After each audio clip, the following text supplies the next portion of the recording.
Everybody asking how we doing, say we good. Don't need no one to tell me how to live just like they would. It ain't their business, but they in it, I don't know why. Revolved around my life after I found another. Oke, Bapak dan Ibu, izin melanjutkan. Jadi, kalau kita kaji motivasi eksternal ini itu berasal dari luar, sedangkan motivasi internal itu berasal dari dalam diri murid sendiri. Jadi, ketika seorang murid berperilaku karena menghindari rasa nggak nyaman atau takut dihukum, atau karena dia pengen dapat imbalan berasal dari luar atau eksternal. Sedangkan ketika dia bisa menghargai dirinya sendiri, maka berarti motivasi tersebut sudah berasal dari motivasi internal. Oke, sekarang kita berbicara tentang hukuman dan penghargaan. Dalam menjalankan peraturan ataupun keyakinan kelas, bila mana ada suatu pelanggaran, tentunya sesuatu harus terjadi. Untuk itu kita perlu meninjau ulang tindakan penegakan peraturan atau keyakinan kelas kita selama ini. Tindakan terhadap suatu pelanggaran pada umumnya berbentuk hukuman atau konsekuensi. Sedangkan restitusi adalah proses kondisi bagi murid untuk memperbaiki kesalahan mereka, sehingga mereka bisa kembali pada kelompok mereka dengan karakter yang lebih kuat.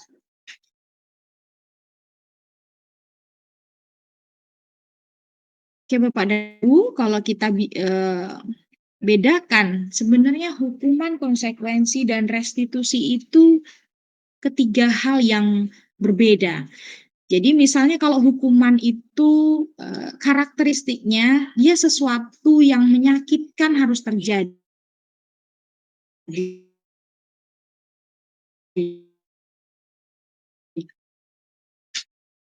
Sedangkan kalau konsekuensi sesuatu itu harus terjadi. Sedangkan kalau restitusi pilihan. Kemudian kalau kita berbicara tentang hukum, identik dengan rasa tidak nyaman untuk murid dalam jangka waktu yang panjang. Kemudian korban mendapatkan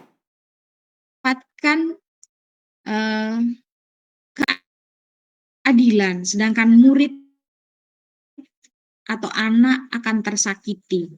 Kalau konsekuensi itu sesuatu harus terjadi, tidak nyaman untuk murid, tapi jangkanya pendek. Kalau hukuman jangkanya panjang, kemudian murid atau anak sedangkan kalau restitusi, mereka itu memilih sifatnya akan menguatkan murid dalam jangka waktu yang panjang, kemudian murid akan mendapatkan penguatan.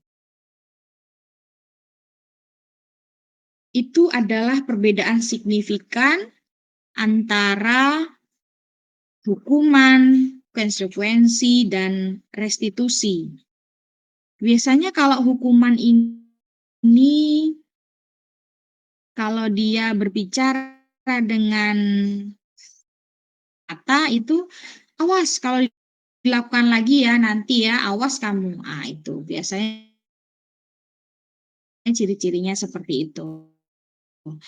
Kalau konsekuensi lakukan apa yang saya katakan. Kalau positifnya, apakah hal ini? Jadi kalau di dalam hal ini sangat berbeda sekali antara hukuman, konsekuensi, dan restitusi ya Bapak dan Ibu. Karena kalau hukuman ini, kita lihat hukuman ini dibuat oleh guru. Nah, kalau konsekuensi sudah ada guru, sudah ada anak, dua-duanya membuat kesepakatannya. Kalau restitusi tidak, dia ketika melakukan restitusi ini lebih cenderung dibuat oleh murid atau anak itu sendiri. Oke, sekarang coba kita sama-sama membedakan hukuman atau konsekuensi. Misalnya, lari mengelilingi lapangan basket 2 kali karena terlambat hadir di sekolah itu termasuk hukuman atau konsekuensi, Bapak dan Ibu? kemudian membersihkan coretan yang dibuatnya di meja tulis. Nah, itu hukuman atau konsekuensi. Sampai yang terakhir, berdiri di depan kelas sambil mengangkat kaki satu karena tidak bisa menjawab pertanyaan, itu termasuk hukuman atau konsekuensi. Nah, coba kita lihat dan Bapak Ibu. Oke, ternyata di sini lari mengelilingi lapangan basket 2 kali karena terlambat hadir di sekolah itu adalah termasuk hukuman.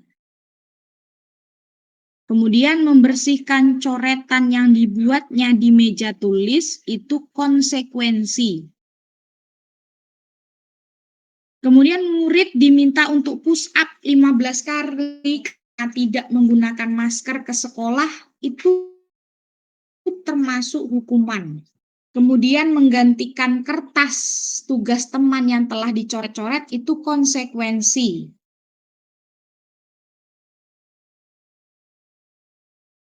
Berjemur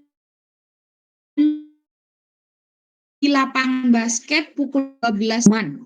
Kemudian murid diminta tidak beralas kaki sepanjang hari karena tidak menggunakan sepatu warna hitam sesuai peraturan sekolah. Nah, ini ternyata suatu hukuman.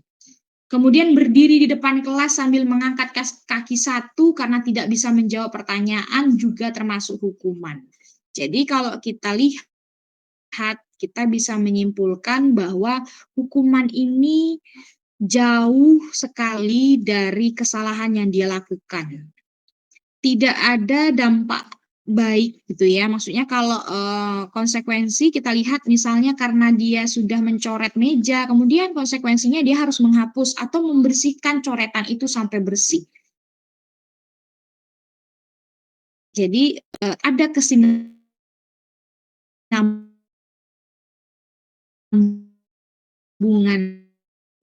begitu ya Bapak Ibu. Kenyataan yang menurut saya sangat menarik. Di sini saya berjudul dihukum oleh penghargaan. Di mana yang pertama itu pernyataannya adalah penghargaan efektif jika kita menginginkan seseorang melakukan sesuatu yang kita inginkan dalam jangka waktu pendek. Jadi kalau penghargaan itu misalnya anak, misalnya di jenjang SD, anak itu kalau dia berbuat baik akan dikasih bintang gitu ya. Kalau dia melakukan hal baik lagi, dia akan dikasih bintang, seperti itu. Jadi, itu akan berdampaknya jangka pendek. Ketika mereka tidak diberikan penghargaan, maka mereka nggak tertarik untuk melakukan hal itu lagi, gitu ya. Kemudian, kita menggunakan penghargaan lagi dan lagi, maka orang tersebut akan bergantung pada penghargaan yang diberikan, serta kehilangan motivasi dari dalam. Jadi, anak ini melakukannya karena ada sesuatu saja, kalau nggak ada lagi ya dia nggak mau gitu.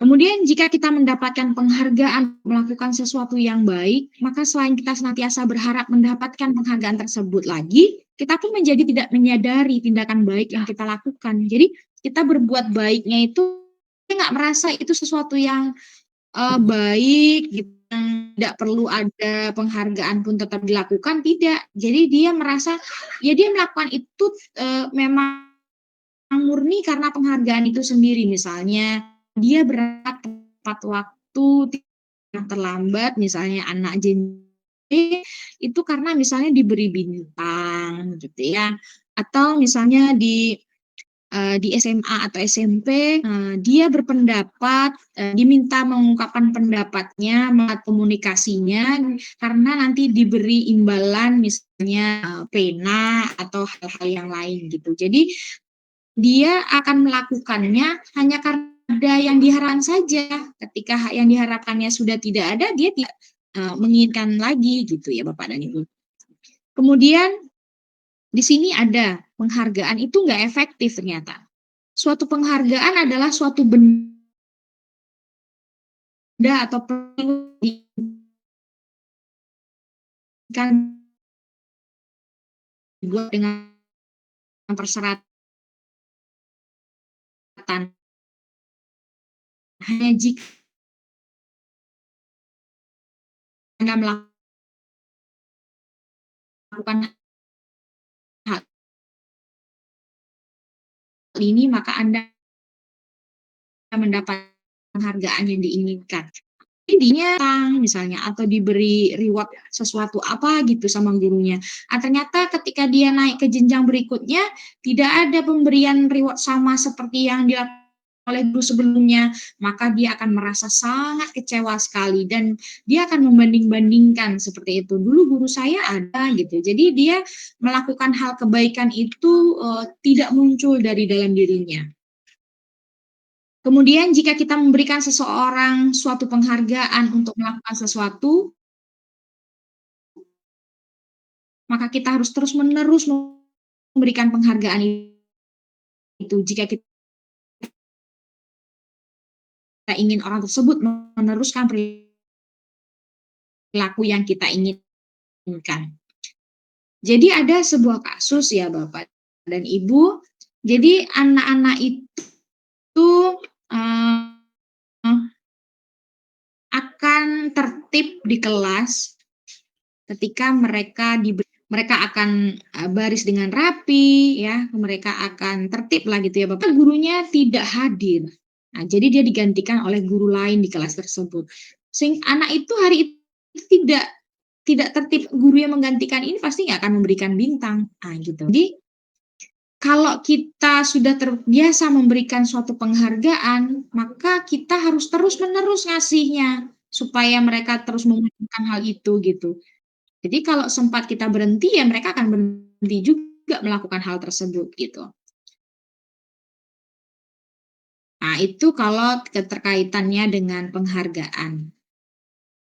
Kemudian ternyata penghargaan itu bisa merusak hubungan, ya. Ketika seseorang diberikan penghargaan atau dipuji di depan orang banyak, maka yang lain akan merasa iri dan sebagian dari mereka akan tidak menyukai orang yang diberikan penghargaan tersebut. Misalnya kita terlalu mengagung-agungkan seorang anak di kelas tersebut. Maka anak yang lain itu, karena setiap anak ini punya karakter berbeda-beda, mungkin dia tidak akan mengucapkan hal tersebut ke gurunya gitu ya, tetapi di dalam lubuk hati yang teman yang lain yang tidak pernah dihargai menurut mereka ya, atau tidak pernah diberikan penghargaan atau tidak pernah dipuji oleh gurunya, dia akan iri dengan anak-anak yang dipuji tadi. Misalnya identik dengan yang dipuji itu kan anak-anak pintar ya Bapak Ibu ya. Kemudian jika seseorang guru sering memberikan penghargaan kepada murid-muridnya, besar kemungkinan murid-muridnya termotivasi hanya untuk menyenangkan gurunya. Mereka tidak akan bersikap jujur kepada guru tersebut. Jadi, dia ini cenderung melakukan sesuatu hal itu, karena gurunya suka memberikan penghargaan atau sering memberikan penghargaan, ya biar gurunya senang aja gitu. Tidak karena muncul dari dalam dirinya gitu. Kemudian kecemasan. Jadi kalau kita akan Ibu kasih hadiah ya, mereka akan bersaing. Sehingga setiap mereka itu cemas kalau mereka tidak berhasil mendapatkan penghargaan tersebut gitu. Jadi mereka itu tertekan kalau cemas itu. Jadi belajarnya itu tidak nyantai, tidak menyenangkan buat mereka jadinya.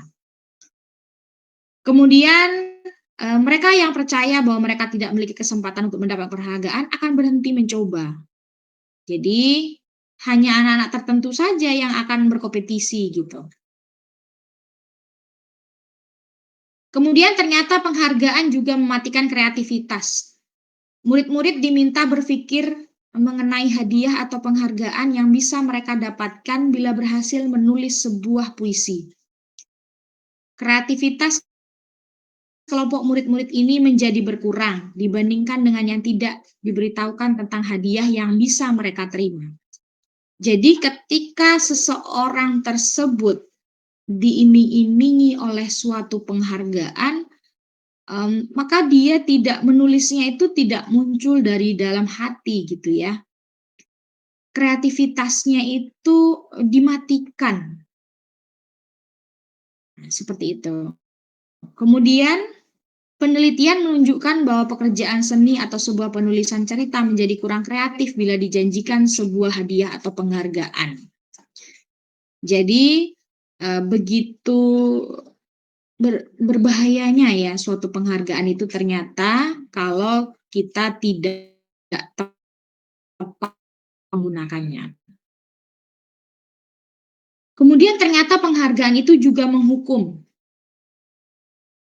Siapa yang dihukum? Ternyata penghargaan menghukum mereka yang tidak mendapatkan penghargaan.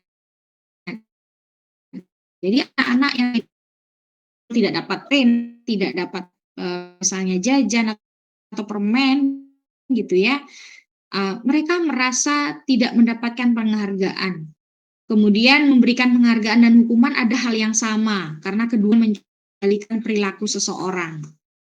Jadi antara penghargaan dan hukuman itu ternyata sama-sama, tidak, baik gitu ya. Kemudian, motivasi dalam diri. Nah, yang kita harapkan ya Bapak dan Ibu, kalau bisa seorang anak itu memang melakukan sesuatu itu berasal dari dalam dirinya.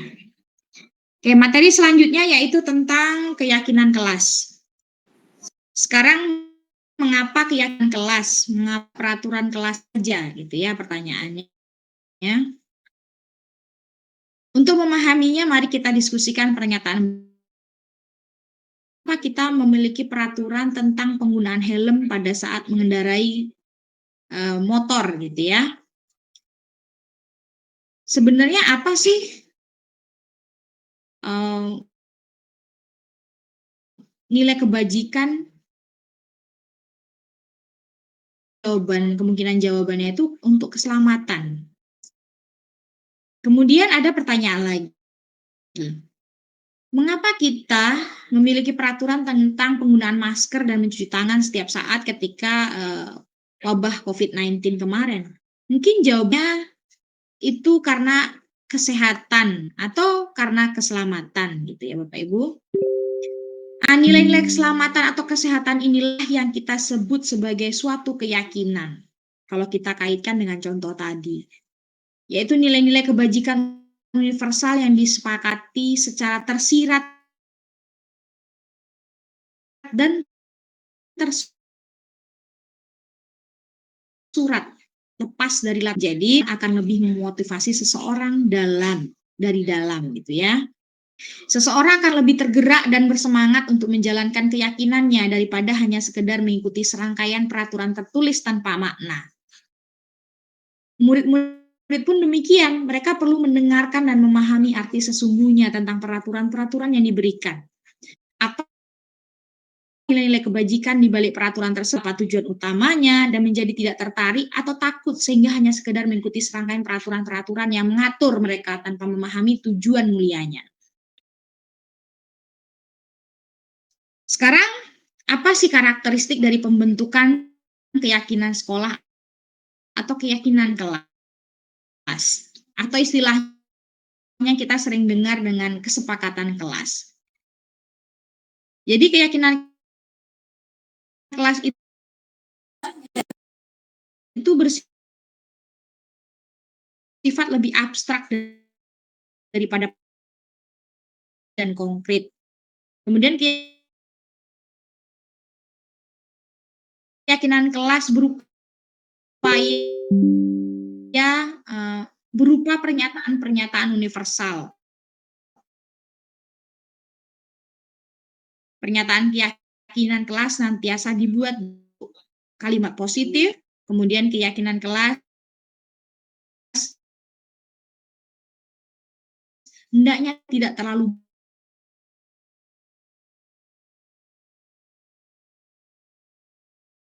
kita mempersilahkan warga sekolah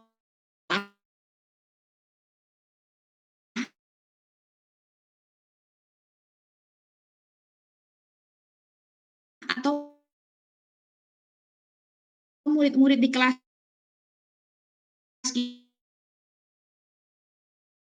kita itu untuk bercurah peraturan yang perlu disepakati di sekolah tersebut. Misalnya, kan seluruh itu bercurah pendapat yang disepakati bersama-sama.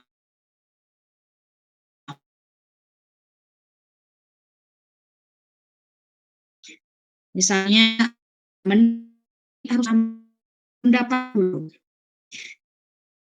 Dia mencatat masuk dari para murid ini. Di papan tulis, ya, itu ditulis kemudian ditempel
Mohon maaf Bapak Ibu, sepertinya ada kendala. Bagaimana kalau kita buka sesi tanya jawab saja Bapak Ibu, agar kegiatan kita tidak terlalu lama menunggu pemateri kita untuk perbaikan masalahnya. Baik Bapak Ibu, jika ada pertanyaan, boleh silakan bertanya dengan menekan tombol item tangan. Nah, nanti akan saya persilakan kita buka sesi untuk 3 orang ya Bapak Ibu.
Hai Bapak Ibu, apakah ada yang bertanya seputar materi yang telah disampaikan atau kalau apa di kolom chat saja Bapak Ibu pertanyaannya nanti biar dibaca oleh pemateri kita. Silakan Bapak Ibu, kalau ada yang mau bertanya silakan.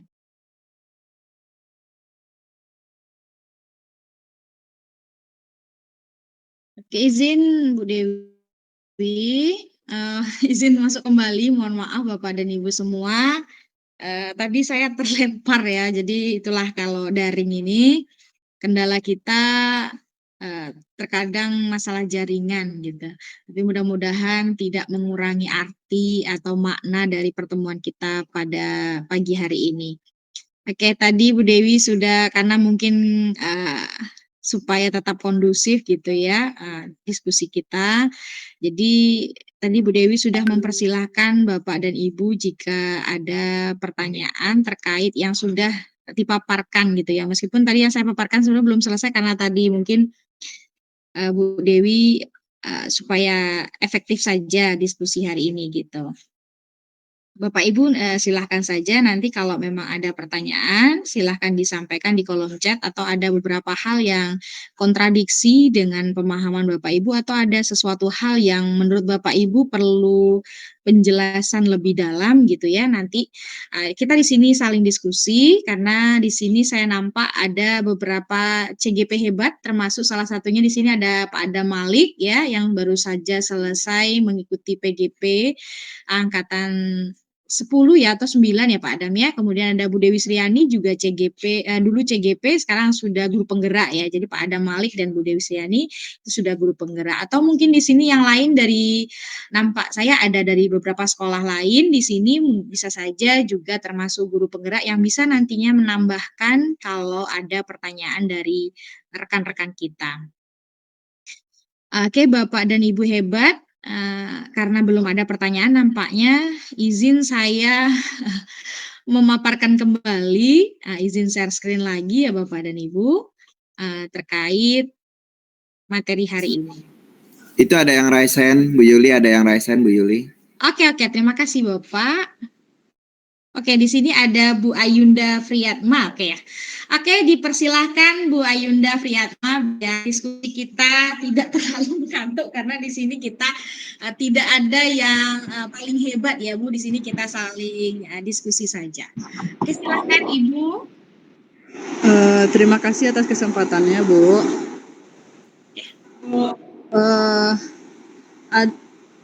Pada beberapa waktu yang lalu pernah saya dapati dalam kelas, saya bertemu dengan peserta didik itu yang mendongkol.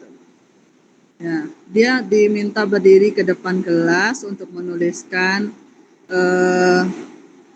tentang materi hari itu. Tapi peserta didik itu tidak mau, malahan dia maksudnya dia itu tidak ingin berdiri ke depan, dia cuma mau duduk di belakang. Ya, bahkan misalnya kalau jadi Ananda tidak mau ikut belajar kata saya kan, Ananda mau ikut berpartisipasi atau tidak kan? Dia tetap saja maunya duduk saja. Nah kalau misalnya kita bertemu dengan anak yang seperti itu bagaimana Bu? Yang bagusnya kadang kan kalau kita melihat anak yang seperti itu dia menjawab perkataan kita kan kita menjadi merasa diabaikan, merasa bagaimana itu tidak dihargai gitu. Kadang kan kita terkadang bisa membuat emosi kita itu naik gitu. Kalau dulu mungkin kalau seperti ada anaknya agak kasar gitu Bu kan, kita ingin saja mengatakan pergi saja kamu keluar gitu. Bagusnya seperti apa Bu? Terima kasih Bu. Iya, sama-sama Bu Ayunda Friyatma, terima kasih.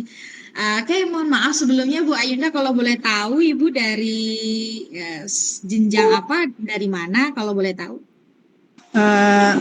Saya dari SMA 1 Hiliran Gumanti Bu, Kabupaten Solo. Jauh sekali ya Ibu ya. Salam kenal ya Bu Ayunda Friyatma. Kalau SMA berarti Ibu dia? Iya, Bu. Oke, Kalau berarti anak sama. SMA kan udah agak Sama. besar-besar itu, Bu. Oke, sama. Ya, saya kebetulan kami juga dari di Kombel SMA. Jadi Iya. ibaratnya kita sama gitu ya, setara sama-sama jenjangnya. Oke, izin menanggapi ya Ibu nanti nanti ada juga kita mintakan tambahan dari rekan-rekan yang lain termasuk ada Pak Adam dan Ibu Dewi Sriani dan lain nanti dimohon memberikan tambahan. Izin sebelumnya Bu Ayunda Priyatma. Jadi anak tadi tuh permasalahannya anak mendongkol ya. Ibu kalau boleh tahu Ibu mapelnya apa nih ya Bu? Mapel biologi, Bu. Oh, biologi itu biasanya mapel yang kita sama-sama tahu itu kami Bu ya. Untuk mapel moving itu terbanyak Bu. Iya. Tapi masalahnya kadang di kelas 10, Bu. Kalau kelas 10 itu kan anak dari dia. Iya. Jadi sebenarnya biologi itu kalau di sekolah kami adalah mapel yang memang diincar oleh anak-anak gitu ya. Begitu luar biasanya mapel biologi ini. Saya mengakui sekali, bahkan matematik tidak bisa bersaing ya. Untuk mencari anak moving di kelas 11 dan 12 itu jauh sekali, tidak bisa. Oke, tadi permasalahannya anak ini Ibu minta menuliskan sesuatu materi ya ke depan, tetapi anak ini mendongkol dan pada akhirnya anak ini nggak berhasil maju ke depan ya Bu, Ibu tidak berhasil membuat mereka maju ke depan gitu ya Bapak Ibu ya. Oke, izin mendakapi Ibu kalau masalah seperti ini, alangkah baiknya ketika di awal pembelajaran itu antara ibu dan anak itu membuat suatu kesepakatan kelas dulu terlebih dahulu. Itu sebaiknya. Atau karena misalnya ibu baru tahu sekarang, ibu juga tidak masalah membuatnya mulai dari sekarang gitu ya. Ibu buat kesepakatan antara ibu dengan anak-anak gitu. Minta mereka mencurahkan dulu dari mereka, termasuk permasalahan yang muncul-muncul seperti ini, Bu, gitu. Kemudian apa langkah-langkahnya dari kesepakatan tersebut jika mereka itu nantinya melanggar, gitu. Istilahnya ada konsekuensinya, gitu ya. Jadi dibuatlah kesepakatan dulu antara ibu dengan anak-anak. Jadi misalnya kalau mereka ini nanti tidak aktif ya, atau di kesempatan kelas itu misalnya mereka harus aktif, ayo dong anak-anak kita aktif. Mungkin itu salah satunya. Kemudian ada cara lain Ibu, misalnya dengan anak-anak ini kan Pak saya sekarang lagi suka-sukanya dengan berhubungan dengan media yang inovasi gitu Bu. Maksudnya ciptakanlah pembelajaran itu yang menyenangkan gitu Bu. Jangan mereka ini merasa terbeban. Maksudnya Ibu bagaimana Ibu di dalam kelas misalnya menciptakan game, ice breaking atau pembelajaran berbasis bermain gitu misalnya ular tangga atau susun kata, itu banyak sekali aplikasi-aplikasi yang bisa kita gunakan di kelas Ibu gitu. Jadi terkadang dengan hal demikian mereka itu punya keinginan sendiri untuk ikut gitu. Jadi pokoknya coba Ibu ciptakan dulu pembelajaran di kelas Ibu itu pembelajaran yang inovasi, yang menyenangkan, yang memang cocok sama dunia mereka gitu Bu. Coba sekarang kalau misalnya zaman sekarang kita masih ceramah gitu ya Ibu ya, bukannya ceramah nggak boleh, tetapi maksudnya karena anak-anak zaman sekarang kita sama tahu gitu kan, zaman milenial itu mereka tuh lebih suka yang dekat dengan dunianya gitu. Jadi mereka akan tertarik misalnya kalau kita ngadain kuisis misalnya atau kita ngadain pembelajaran itu yang berbasis game gitu ya. Jadi buat mereka tertarik aja dulu gitu Bu. Jangan mereka itu merasa di kelas itu beban gitu, tertekan gitu Bu. Jadi mungkin caranya kalau Ibu biar lebih banyak atau kaya inovasi, Ibu bisa mengunjungi PMM itu Bu, atau berbukti karya atau di berbagi praktik baik atau di TikTok, di YouTube itu banyak sekali Bu tutorial cara mengadakan pembelajaran yang menyenangkan. Ibu boleh coba misalnya berbasis ular tangga Ibu misalnya salah satunya. Itu saya yakin pasti di kelas Ibu itu akan antusias riuh gitu Ibu. Jadi kalau untuk menghadapi anak-anak yang tersebut, kalau saya lebih kita memperbaiki saja Bu caranya. Karena kalau nanti Ibu terbawa emosi ya kan, payah bisa saja kita nanti malah jadi sakit Ibu gitu. Kan mereka aja nggak terlalu dipikirkan gitu kan, maksudnya dia berbuat itu aja nggak terlalu dipikir-pikirin gitu Bu. Nggak terlalu dijadikan suatu apa gitu sama dia ngerasa nggak yang penting gitu. Tapi kita ngerasa apa gitu jadinya kan nggak enak, jadi kepikiran gitu Bu. Jadi kalau yang sudah berlalu, kalau menurut saya Ibu ya biar sajalah kan sudah lewat. Maksudnya gimana ke depannya Ibu seperti itu Ibu. Jadi ice breaking saja Ibu. Saya mencobakan di kelas cuman dengan ice breaking gitu ya. Terus kalau belajar saya keliling ke kelas itu, saya kelilingi anak itu, saya ajak ngobrol. Pokoknya kita buat mereka itu enjoy gitu Ibu. Anak-anak yang awalnya dulu sama saya di kelas sebelumnya itu hanya kerjaannya tidur, masih untung Ibu itu anaknya terbangun, ya kan? Kalau anak Ibu gak mau maju ke depan berarti anaknya terbangun. Anak saya ini tertidur Bu. Jadi tertidur. Tapi ketika sekarang saya cuma menerapkan hal-hal yang sepele, sederhana, misalnya kayak cuma ice breaking gitu ya Bu, atau bermain game atau apalah tipenya, dia mau gitu Bu. Bahkan saya sebenarnya supaya dia jangan tidur saja saya sudah bersyukur, ternyata dia malah mau gitu Bu. Apalagi saya matematik nih Bu ya, kami matematik. Jadi saya sangat bersyukur sekali gitu dengan hanya melakukan beberapa gebrakan kecil mereka sudah jauh perkembangannya menurut saya seperti itu Ibu. Mungkin ini tanggapan dari saya Ibu. Di sini saya mintakan ke Pak Adam Malik, boleh menambahkan Bapak?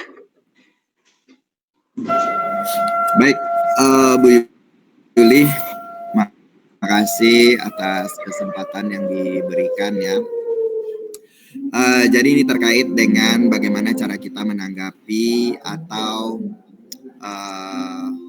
menghadapi siswa gitu ya. Di saat misalnya kita suruh dia, habis itu dia tidak mau, atau misalnya di saat kita menunjuk dia untuk tampil ke depan, ada yang melawan atau diam, yang intinya kita tidak tahu apa yang sedang mereka alami atau yang sedang mereka hadapi gitu ya. Nah sebenarnya selain apa yang disampaikan oleh trik-trik yang disampaikan oleh Bu Yuli tadi itu sangat-sangat bagus sekali ya. Ini terkait dengan bagaimana caranya kita menghangatkan suasana belajar di kelas. Nah selain dari itu mungkin di dalam budaya positif ini kan ada salah satunya itu yang bagus kita gunakan itu adalah segitiga restitusi gitu kan. Nah jadi dalam pelaksanaan segitiga restitusi ini seperti kasus yang dihadapi oleh Bu Ayunda di lokal gitu ya. Mungkin hal pertama yang harus kita lakukan itu adalah kita memahami dulu kondisi siswa kita gitu. Misalnya kita punya siswa 36 di dalam lokal gitu kan. Tidak semuanya pastinya 36 anak ini dalam kondisi yang baik-baik saja di dalam lokal itu gitu. Mungkin di saat misalnya Bu Ayunda nih lagi masuk lokal gitu kan, tiba-tiba Bu Ayunda menyuruh anak-anak untuk memberikan pendapat atau misalnya tampil ke depan dan anak-anak menolak dan sebagainya gitu kan. Nah bisa jadi anak yang kita suruh ini dia dalam keadaan yang sedang lagi bermasalah. Nah ini kan kita sebagai seorang pendidik atau sebagai seorang insan yang memberikan pengayoman ilmu kepada anak-anak, tentunya kita harus menyadari bahwasanya belum tentu ini sepenuhnya kesalahan dari anak, kan seperti itu. Nah jadi intinya bagaimana caranya kita menghadapi agar kita tidak gondok dengan mereka nggak gondok dengan kita gitu kan. Ada salah satu cara yang bisa kita lakukan yaitu dengan pelaksanaan segitiga restitusi. Nah intinya di sini dalam segitiga restitusi ini kita tidak mencari siapa yang benar siapa yang salah gitu, tetapi setidaknya kita lebih membuka pemikiran anak-anak ini termasuk kita tentang apa yang sedang mereka hadapi. dan bagaimana caranya trik kita untuk memberikan mereka solusi atau masukan terhadap masalah yang mereka berikan. Nah, kenapa demikian? Karena dengan segitiga restitusi ini anak-anak lebih anak-anak lebih membuka dirinya sendiri terhadap masalah yang dia hadapi. Karena pada saat sekarang ini semenjak COVID-19 itu boleh dikatakan rata-rata anak-anak kita yang bermasalah itu rata-rata adalah anak-anak yang introvert. Nah, anak-anak introvert ini rata-rata mereka sebenarnya mempunyai IQ yang bagus, mempunyai pemahaman yang bagus, tetapi mereka tidak mau mengungkapkan apa yang mereka miliki gitu, karena mereka terfokus terhadap dirinya sendiri gitu. Jadi terkadang kita ngomong pun bagi mereka mungkin bagi kita tersinggung gitu, bagi mereka oh saya biasa aja gitu, saya sebenarnya nggak ada bikin masalah dan sebagainya. Nah, sementara kita sebagai gurunya sudah merasa tersinggung dan sebagainya gitu. Nah, jadi ini mungkin cara atau trik kita menghadapi anak-anak yang seperti ini sehingga mereka setelah kita melakukan segitiga restitusi ini mereka bisa nyaman kembali, mau kembali belajar dengan kita, dan mereka merasa bahwasanya dengan keberadaan diri mereka di lokal itu, mereka merasa lebih dihargai dan dibutuhkan. Mungkin itu Bu Yuli sedikit tambahan ya, selain dari apa yang Bu Yuli sampaikan tadi, segitiga restitusi sebagai salah satu solusi untuk menghadapi anak-anak yang bermasalah. Mungkin itu Bu Yuli. Makasih Bu Ayunda. Assalamualaikum. Terima kasih Pak. Assalamualaikum warahmatullahi wabarakatuh. Oke, terima kasih luar biasa sekali masukan atau tambah Bapak guru penggerak kita ini ya Ibu dari SMA 1 Laknanduo, Pak Adam Malik Damanik, SPD MPDE. Oke, apakah dari Bapak Ibu dan yang lain ada yang ingin menambahkan? Kita kembalikan ke Bu Ayunda. Bagaimana Ibu, tanggapan Ibu setelah dijawab atau ditanggapi oleh saya dan Pak Adam? Ya, terima kasih Bu Yuli dan Pak Adam. Sangat benar sekali ya apa yang Bapak Ibu sampaikan. Mungkin memang kadang kita sebagai guru juga kadang lupa gitu kan, refleksi diri kita. Ya, untung Bapak Adam juga sudah mengingatkan saya tadi. Berarti kita harus lebih banyak belajar lagi ya Bu ke depannya. Iya, benar sekali Bu Ayunda. Iya, terima kasih sekali lagi Bu Ayunda yang sudah berkontribusi memberikan pertanyaan, karena kalau kita berdiskusi itu lebih hidup saja suasana ya Bapak Adam. Bu Ayunda ya.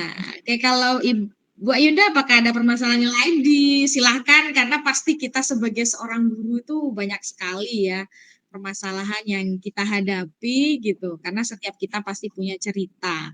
Apalagi Bu Ayunda atau guru yang lain sudah misalnya mengabdi di sekolah tersebut sudah puluhan tahun. Nah, sedangkan sebulan 2 bulan saja itu sudah banyak sekali Ceritanya Bu. ceritanya gitu. Kalau dibuatkan di album itu banyak sekali ya Bu Ayunda. Oke. Tadi Bu Ayunda, Pak Adam menyinggung tentang segitiga restitusi. Tadi di sini materi saya belum saya paparkan, makanya belum saya singgung.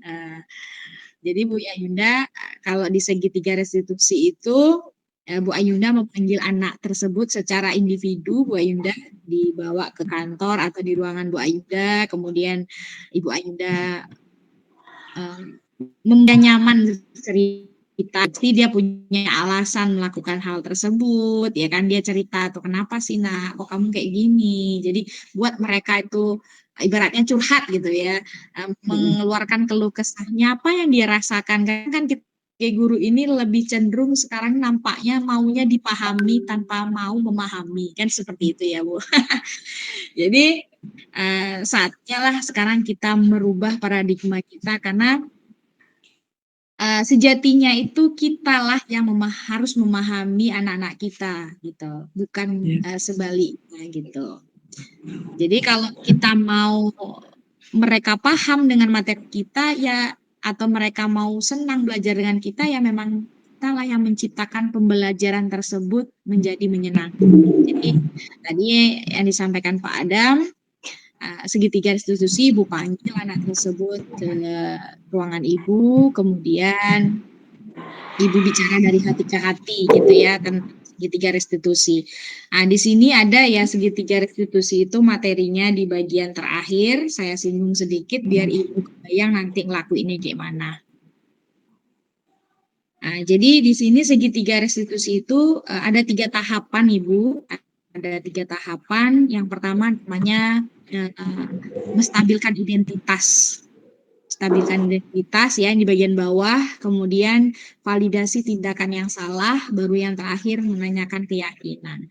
Kalau dibawakan ke prosesnya seperti ini Bu kira-kira. Jadi setelah Ibu panggil dia, kemudian ya, Ibu tanyakan, kita ngobrol santai aja dulu misalnya, tidak langsung ke tutup poin permasalahannya gitu kan, kayak nanya kabar apa gitu. Pokoknya buat dia nyaman, rileks dulu, kemudian sampai kita sampaikan bahwa berbuat salah itu nggak apa-apa, nah itu biasa gitu ya, karena nggak ada juga manusia ini yang sempurna.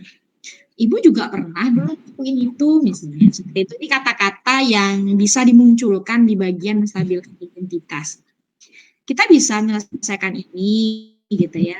Kemudian kamu berhak merasa begitu kalau misalnya kamu tuh nggak nyaman misalnya di kelas. Pokoknya ini adalah referensi kata-kata. Tapi kalau ibu bisa membuat kata-kata yang lain daripada ini yang tujuannya membuat dia rileks, bisa menceritakan nantinya apa yang dia rasakan, itu tidak masalah. Kemudian ada bagian validasi tindakan yang salah. Nah, di sini ibu mulai menggali ya. Nah, sebenarnya kamu ngelakuin itu tuh karena apa sih misalnya? Atau kamu pasti punya alasan kan kenapa kamu lakuin itu? Kenapa sih kamu nggak mau kalau ibu suruh nulis gitu?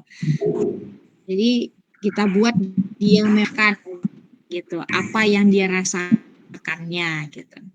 Kemudian di bagian terakhir meyakinkan, menanyakan yakinnya. Ini yang kelas itu misalnya harus aktif buat di awal gitu Ibu. Nah, jadi kalau sekarang bisa Bu udah nggak awal lagi, ya nggak apa-apa itu. Dia lebih baik misalnya baru tahu sekarang ya buat sekarang gitu Bu. Jadi kalau mereka mulai melenceng dari yang kita harapkan, ingatkan dia dengan kesepakatan itu. Terus di bagian ini pentingnya kita itu menggali anak-anak ini bisa menyelesaikan permasalahan dari dirinya sendiri. Gitu. Misalnya misalnya ini ada anak kasusnya terlambat misalnya. Nah, jadi tadi kan setelah kita gali dia kan di bagian 1 dan 2 dia udah cerita nih, kenapa terlambat tadi malam nonton game Bu, main game gitu kan. Kemudian bangunnya kesiangan gitu. Nah, kita tanyakan di bagian menanyakan keyakinan ini, kira-kira ke depannya apa kamu kayak gini terus nih?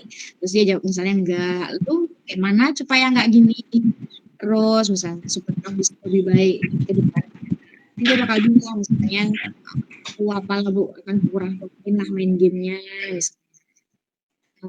nanti aku atau aku mamaku aku Bu kan di situ pokoknya setidaknya kita tuh di dalam melakukan segitiga restitusi ini kita jadi mengetahui bahwa ternyata anak itu punya alasan gitu.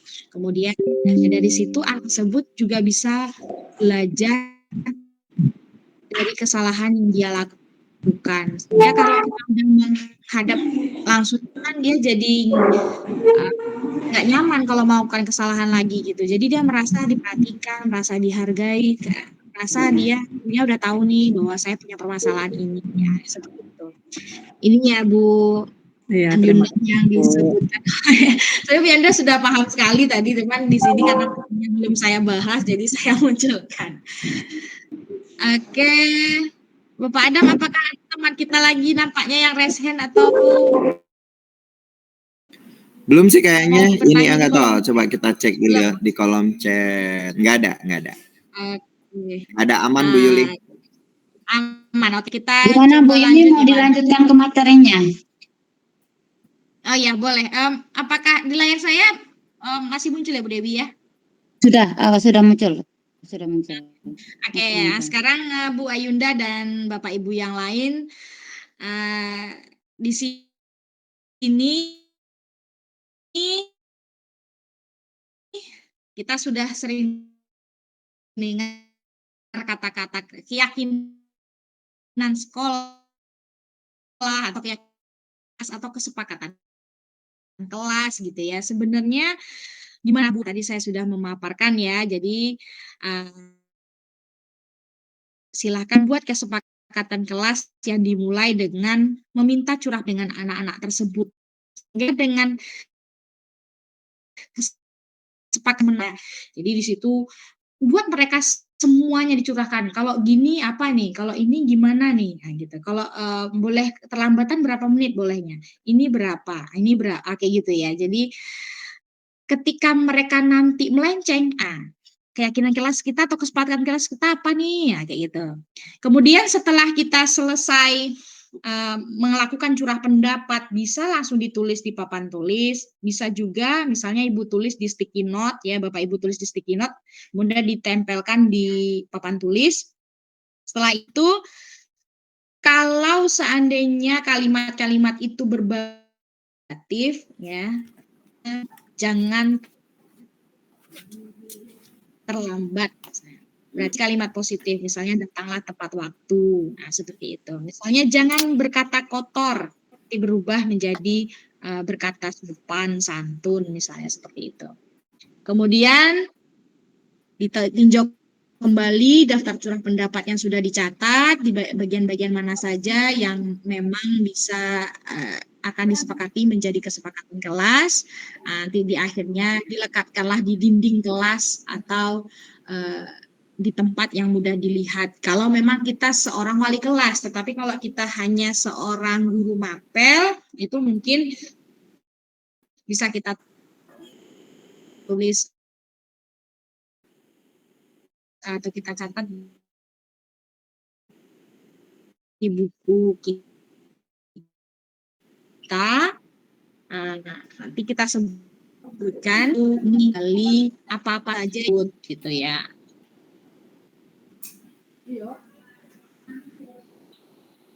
Kemudian materi kita itu kalau kita bicara tentang budaya positif itu ada kebutuhan dasar manusia. Jadi sebenarnya ternyata anak-anak ini kenapa kok dia melakukan suatu kesalahan atau berbuat salah, ternyata sebenarnya ada kebutuhan dasar dia ini yang nggak terpenuhi gitu ya. Jadi kalau kita berbicara tentang kebutuhan dasar, ada 5 kebutuhan dasar manusia sebenarnya. Ada yang pertama itu kebutuhan bertahan hidup. Itu berkaitan dengan makanan, pakaian, istirahat, tempat berlindung, keamanan, kesehatan, dan lain sebagainya. Kemudian ada kebutuhan itu kasih sayang dan rasa diterima. Bekerja sama, pengen disayangi, kayak gitu.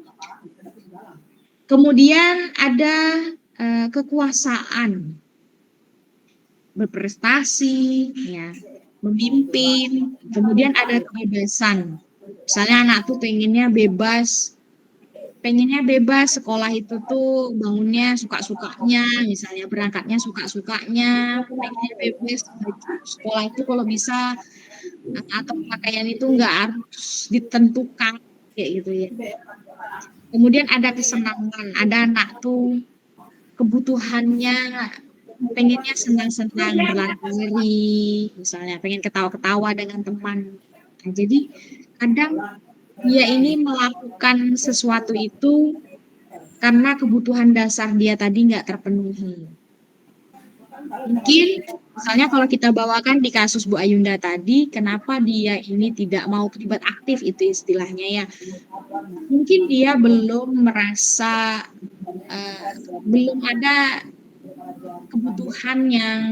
kebutuhan senang dia terpenuhi misalnya, atau dia di dalam kelas itu belum enjoy, mungkin seperti itu. Kadang anak-anak ini kan bermacam tingkahnya dan karakternya ya Bapak dan Ibu. Kemudian berkaitan dengan posisi kontrol guru lagi. Ada guru itu sebagai penghukum, ada sebagai pembuat rasa bersalah, ada sebagai teman, ada sebagai pemantau, ada sebagai manajer. Kalau guru itu sebagai penghukum, biasanya dia perbuatannya itu sukanya menghardik, nunjuk-nunjuk. Kalau ngomong dia, kalau kamu nggak melakukannya, awas ya.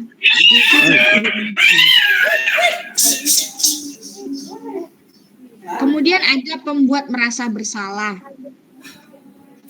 Nah, kita buat dia itu, anak itu menjadi merasa bersalah. Nah, itu berarti guru itu sebagai pembuat merasa bersalah. Kemudian ada sebagai teman, atau ada sebagai manajer. Nah, dalam hal ini yang paling baik itu sebaiknya guru sebagai manajer. Jadi ketika mereka melakukan kesalahan, anak itu bisa mengungkapkan sendiri kesalahannya, kemudian bisa mengungkapkan alasannya, dan bisa memperbaiki sendiri atau menyelesaikan sendiri permasalahan yang dihadapinya.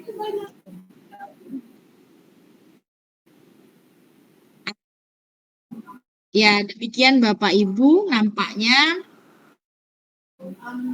materi kita sudah sampai di sekian. Terima kasih ya. Kita isi kegiatan kita selanjutnya dengan diskusi ya Bapak dan Ibu.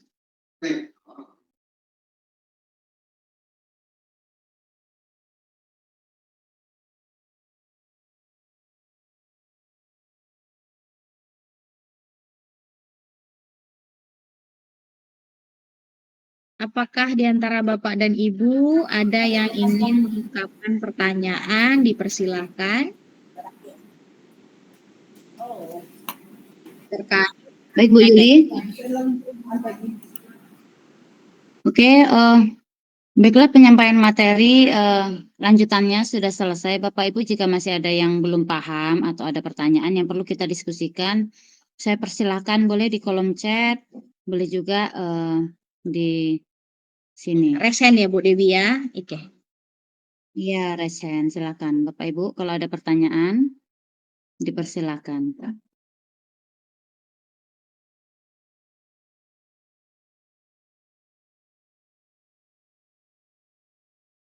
Karena kalau kita di sekolah ini pasti banyak sekali permasalahan-permasalahan yang kita hadapi, terutama terkait hubungan guru dengan murid, ya Ibu Dewi ya, atau murid dengan murid.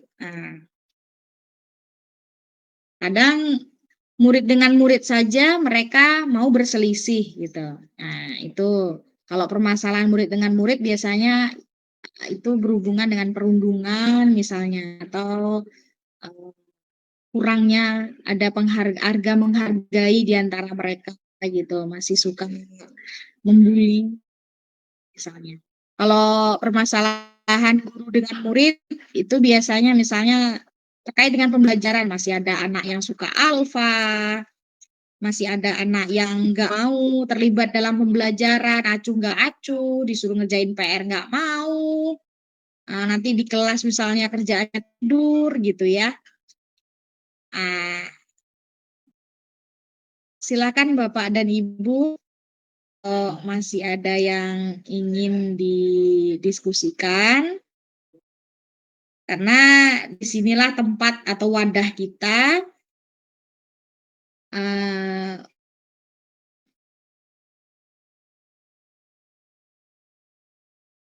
mencari Bapak dan Ibu. Oke, Bapak dan diingatkan kembali bahwa dari webinar yang diterbitkan sertifikat dan Ibu, jadi mohon Bapak dan Ibu mengisi link daftar hadir yang ada di kolom chat ya Bapak dan Ibu ya, menggunakan akun belajar. Saya ingatkan karena setiap webinar itu ada saja yang salah nama sekolah gitu. Jadi saya ingatkan Bapak dan Ibu mohon berhati-hati mengisi data di daftar hadir ya Bapak dan Ibu. Pastikan nama dan asal sekolahnya benar gitu. Kemudian nanti akan dikirimkan di link Google Drive yang kami sematkan nanti di grup Kombel sekolah kami.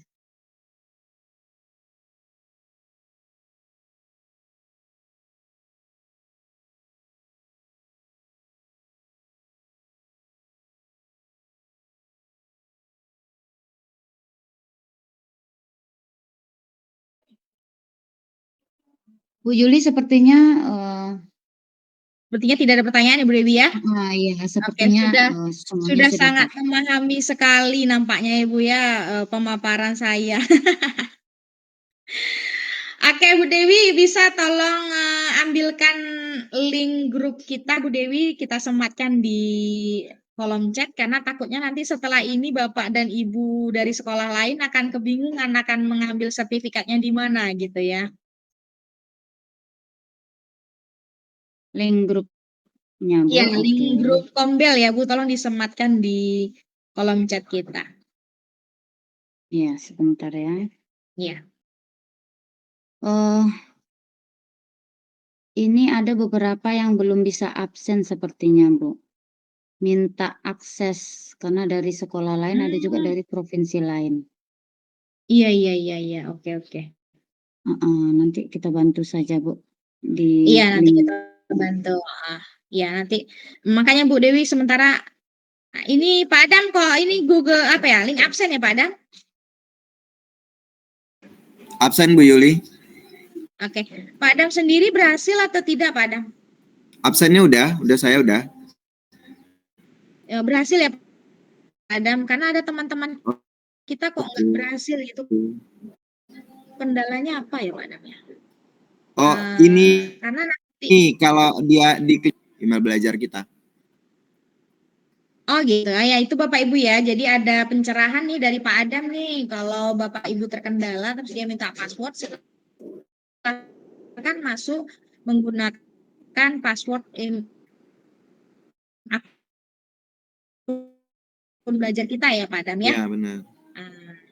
Oke, jadi coba lagi Bapak dan Ibu, karena nanti kalau Bapak dan Ibu tidak mengisi link absen, maka sertifikat tidak bisa diterbitkan ya Bapak Ibu, karena kami tidak mempunyai datanya.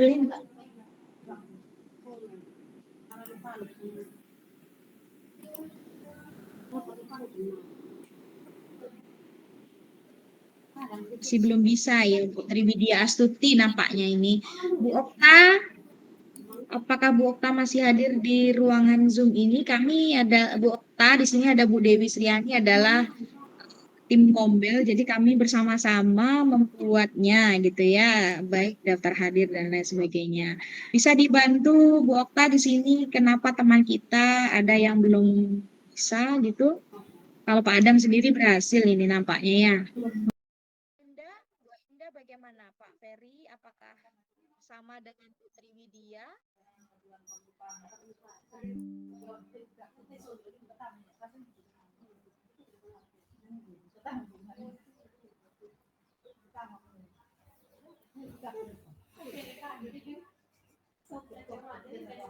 Bapak Ibu yang belum bergabung di grup Kombel ini, mohon ini dulu kami kirimkan link ya, nanti Bapak Ibu bisa ambil sertifikatnya nanti di situ ya Bapak dan Ibu. Ya, nah di sini tanya di grup Kombelnya apakah pakai akun belajar. Iya, benar sekali pakai akun belajar. Jadi kalau enggak pakai akun belajar, dia tidak akan berhasil. Bu Yuli sudah saya sematkan, itu ada link grup Kombel kita. Jadi di sana nanti bisa kita saling sharing terkait dengan sertifikat yang akan diterbitkan. Oke. Terima kasih banyak ya Bu Dewi atas bantuan. Bapak Ibu silakan yang hadir pada pagi hari ini ya, silakan bergabung di grup Kombel kami untuk penerbitan sertifikatnya nanti.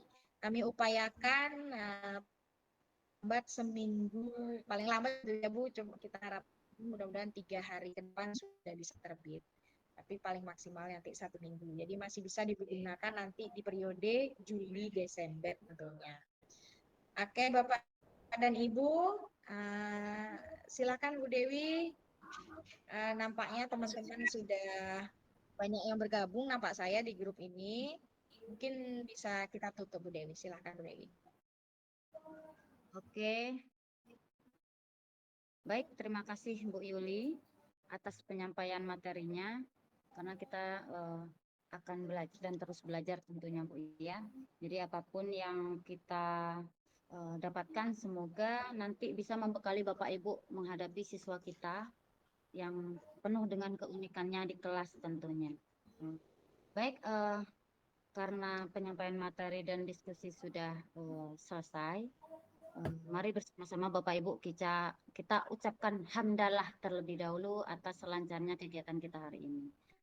Alhamdulillahirabbil alamin. Baik Bapak Ibu, saya tutup kegiatan kita kali ini dengan sebuah pantun. Bunga mawar di perbukitan, sawah luas di pedesaan. Terima kasih untuk perhatian, mohon maaf untuk kesalahan. Baik, saya akhiri. Assalamualaikum warahmatullahi wabarakatuh. Waalaikumsalam warahmatullahi wabarakatuh.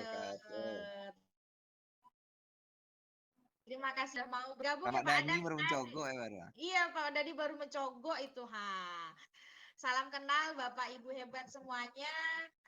Selamat bertemu kembali nanti di webinar berikutnya ya Pak Adam. Kita akan membahas materi-materi tentang hal-hal yang penting lagi berikutnya Pak Adam. Makanya selalu pantau grup Kombel kami ya Pak Adam. Oke Bapak dan Ibu, izin live ya Bapak Ibu. Silakan boleh Bapak Ibu kembali beraktivitas dengan aktivitasnya masing-masing. Terima kasih Bapak dan Ibu.